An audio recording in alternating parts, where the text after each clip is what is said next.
이남친 지나간다. 미안해.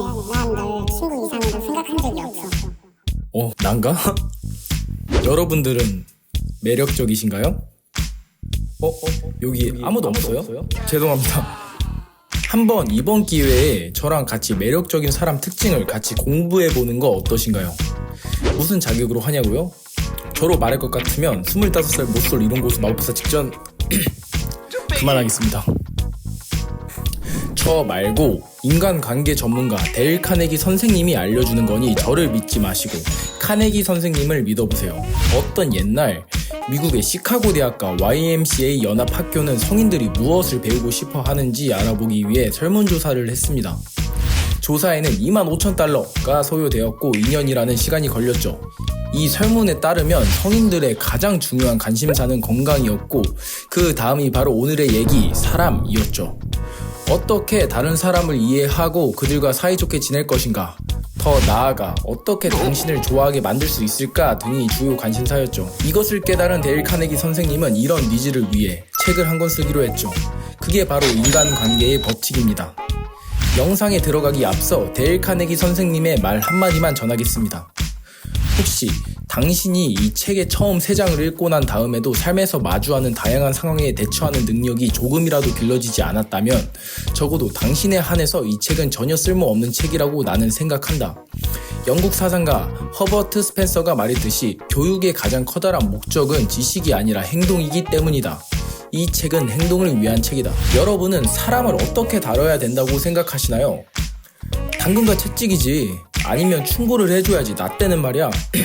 질문 하나 해보겠습니다. 여러분 주변에 흡연을 하는 친구한테 담배를 피지 말라고 얘기해본 적 있으신가요? 그래서 끊은 사람 한 명이라도 보셨나요? 우선 저는 못 봤습니다. 사람은 자기 자신을 비난할 때 자신의 잘못을 인정하는 경우가 매우 적습니다. 오히려 자기 정당화를 하기 위해 말한 사람을 비난하는 경우가 생기죠. 하지만 사람은 칭찬을 들으면 입꼬리가 광대까지 올라갑니다. 그리고 오히려 더 열심히 일하거나 의지를 다지게 되죠. 사람은 모두 욕구가 있습니다. 특히 자기 자신이 중요한 사람이 되고 싶어 하죠. 그러면 아첨을 하라는 건가요? 아니죠. 에머슨이라는 철학자는 얘기했습니다. 내가 만나는 모든 사람은 어떤 면에서 나보다 나은 사람들이다. 내가 그들에게서 배울 것이 있다는 점에서 그렇다. 이 말을 기억하고 상대방에게 진심으로 인정하고 칭찬할 것을 찾으세요. 그러면 상대방은 여러분의 말을 소중하게 받아들이고 오히려 더 매력적인 사람으로 보게 될 겁니다. 밥을 안 먹는 아이가 있었습니다. 이 아이는 어떻게 밥을 주든 혼내든 음식을 적게 먹었죠. 또래보다 등치가 작은 게 신경 쓰였던 부모는 계속 먹이려고 했지만 효과가 없었습니다. 하지만 이 아이가 원하는 게 진정으로 무엇일지 생각해 봤습니다. 그 아이는 건너편 아이한테 맨날 자전거를 뺏기는 게 매우 싫었습니다. 부모는 그 사실을 떠올리면서 음식을 골고루 먹으면 저 아이 정도는 가볍게 이긴다 얘기하기 시작했습니다. 그러자 아이는 오히려 주던 양보다 음식을 더 달라고 하며 음식을 먹기 시작했죠. 어째서 이런 결과가 나왔을까요?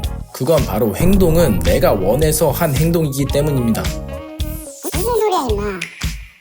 여러분이 잠을 잔다면 여러분이 자고 싶어서 일어난 겁니다. 여러분이 잠을 잠고 공부한다면 높은 성적을 받고 싶어서 일어난 겁니다. 그래서 하고 싶은 말이 뭔데? 바로 여러분이 원하는 건 상대방은 쥐뿔도 관심 없으니 상대방이 원하는 것을 찾아 열렬한 욕구를 불러일으켜라 이 말입니다. 여러분이 만나는 상대방이 무엇을 원할까요? 그것에 집중해서 어떻게 해야 그것을 얻을 수 있을지 알려주세요. 그러면 상대방은 그것을 얻기 위해 행동을 할 것입니다. 뉴욕 최고의 빵 제조사 중 하나인 디버노이 앤 선스의 헨리 G. 디버노이의 이야기를 들려드리겠습니다. 이름 너무 어렵다. 디버노이 씨는 뉴욕의 한 호텔에 빵을 판매하려고 노력했습니다. 4년 동안 매주 매니저를 찾아갔죠. 매니저가 다니는 사교 모임에도 나갔습니다.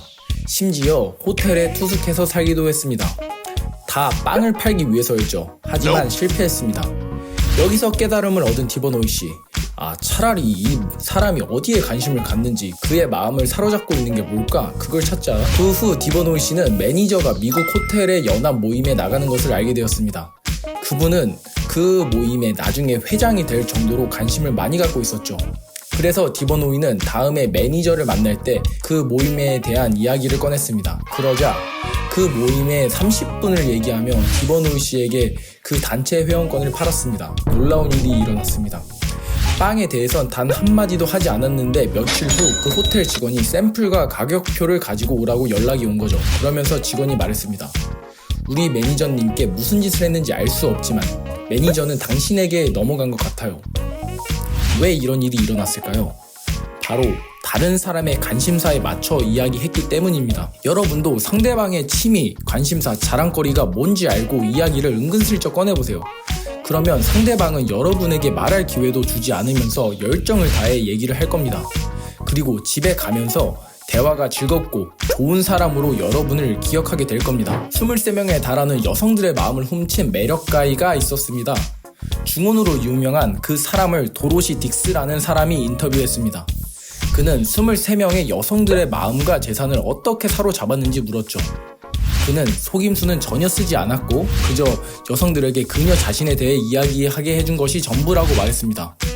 바로 이번 규칙, 다른 사람으로 하여금 자신이 중요한 사람이라고 느끼게 만들어라, 진심으로 그렇게 행동하라입니다. 결국 사람은 자기 자신의 가치를 인정해주길 바랍니다.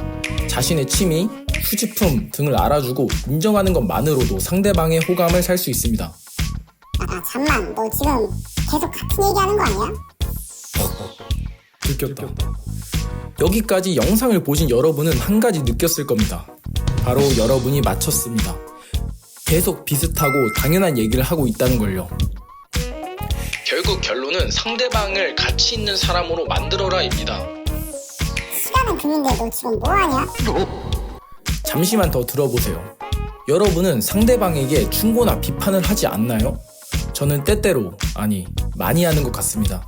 그런데 왜 당연히 안 하는 게 좋은 건데 왜 하시나요? 몰라서 안 하시나요? 그건 아니지. 맞습니다. 당연한 거라고 꼭 하는 게 아닙니다. 그러면 저희 다 서울대 갔죠. 그러니 이 책을 읽고 영상을 보고 당연한 거니까 같이 해보자 이 말이죠.